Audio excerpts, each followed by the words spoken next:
Maybe you haven't personally read Frankenstein, but through pop culture and, existing, you're probably at least kind of aware of the general plot. You got a mad scientist who takes these limbs and corpses and other spare parts and creates this absolute abomination. And this monster, this thing, is rejected by pretty much everybody, and it goes on this murderous revenge rampage stint, and shit just really kind of goes south. It's an awesome story, awesome enough to have gotten the Wishbone treatment back in the day, and it has some stuff to say about, maybe playing God or the idea of pregnancy and bringing something into this world. It's also a great example of art being emblematic of what it's trying to say or what it's trying to represent, because Frankenstein is framed with an epistolary narrative, which is to say that the story comes to us as a collection of letters and other kinds of documents. So the book about the cobbled together thing is a thing that's been cobbled together. And this is something that we see with House of Leaves, because in Frankenstein you have Dr. Victor Frankenstein, of course, you have the Wretch, and you have the Sea Captain's letters, sort of bookending the novel. With House of Leaves, you got Zampano's opus, you got Johnny Truant scribbling in his own footnotes, and of course the omnipresent editors.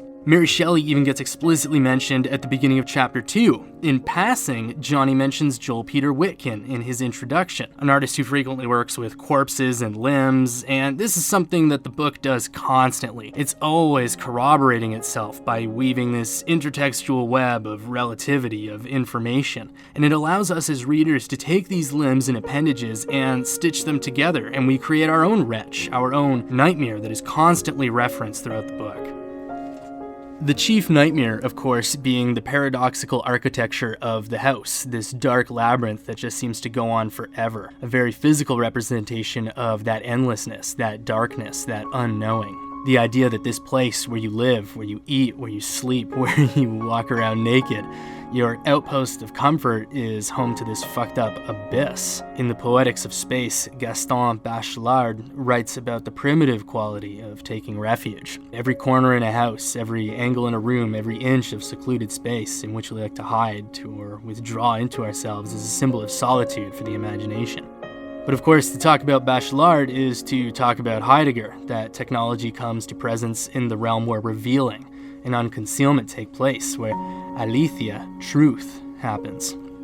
And of course, it makes sense to unpack Heidegger because Johnny goes to the trouble of providing us with a translation from Being and Time about the anxiety of the uncanny and the existential nature of presence, because of course he does. And Heidegger's ideas make total sense when you consider Navidson's chosen profession. Apart from the technologies of the dwelling, of the house itself, you have the camera, which is quite literally a symbol of the technology of disclosure and revealing, the punctum, Barthes's camera lucida. And you can do this forever. This book is fucking filled with examples and snippets and tidbits, some real, some fictitious. And you can pull on this thread forever, and that's the real nightmare, that the nightmare never ends. I once had a friend tell me that you haven't read House of Leaves. Really read it. Until you're up at 3 a.m. scribbling notes to yourself in the margins like a crazy person. And I think in some ways that's absolutely true. To have been House of Leaves pilled, and that once you've read it, you're through the looking glass. You're down the rabbit hole, never to return again to polite society. There's just so much to parse through. You have the main narrative, the side narrative, a third narrative. You have secret passages and riddles hidden within those narratives. You have the Whalestone Letters companion piece. And then after you're done with the official text, there's the official forums, the unofficial forums. And that's all before we get to any criticism of the book itself, an action which the text relentlessly seems to mock with its mere existence. There's simply too much information in too many places to confidently go through it and understand it all. Beguiling that it was written some 20 years ago, House of Leaves seems to look a lot like what the internet resembles today. Human knowledge always at our fingertips, an anxiety-inducing labyrinth of information that we are constantly trying to navigate and negotiate in relation to ourselves. And that's kind of the crux of this whole thing, because if you give me a bottle of booze, 200 newspapers, and a ball of red yarn, I'm gonna fucking find something.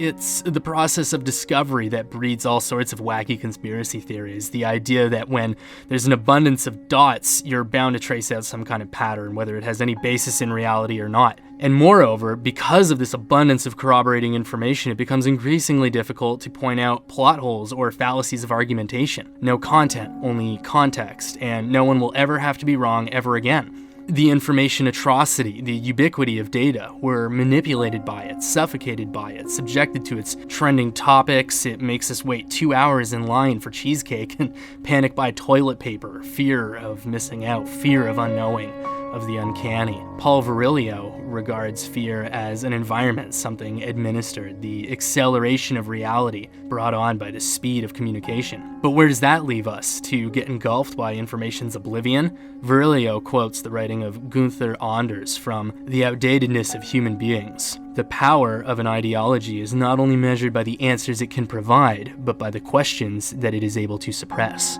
Like House of Leaves, the internet presents us with all this information all at once. It's a technology we find ourselves constantly immersed in that both reveals and hides itself simultaneously. Is it our duty to take on the role of Dr. Frankenstein and start sewing up our own information abominations to let loose on the world? Are we the wretch trying to make sense of our categorically incomplete existence and unknown purpose? Or are we the third party removed, trying our best to sand down the edges and make sense of the collective experience? I don't think anyone I've mentioned here has the answer, but I think that's kind of the point. In House of Leaves, these people explore this labyrinth, and in doing so, they explore themselves and each other by proxy. Zampano and Johnny do the same. Their exploration is a step removed, but it takes place nonetheless. They respond to the story based on their own life experiences and circumstances, both in their own way. Like when Johnny reads Water Heater, and we're treated to this 4-page diary entry about underground fight clubs and birds of paradise. And Johnny asks, it's gotta warm up eventually, right? And I think it does, because every new point of data, every aberration of information is something new to explore, to relate with, to empathize with. Whether it's drunken stories from nights out with friends, dank memes that comfort you on the train to work, or pondering the nature of humanity alongside scholars and philosophers. It all starts with you, the kindling you choose to start your fire with. So when you get cold out there navigating the dark depths of the maze, and you will, just remember that warmth inside that you started with, and you'll find your way back again.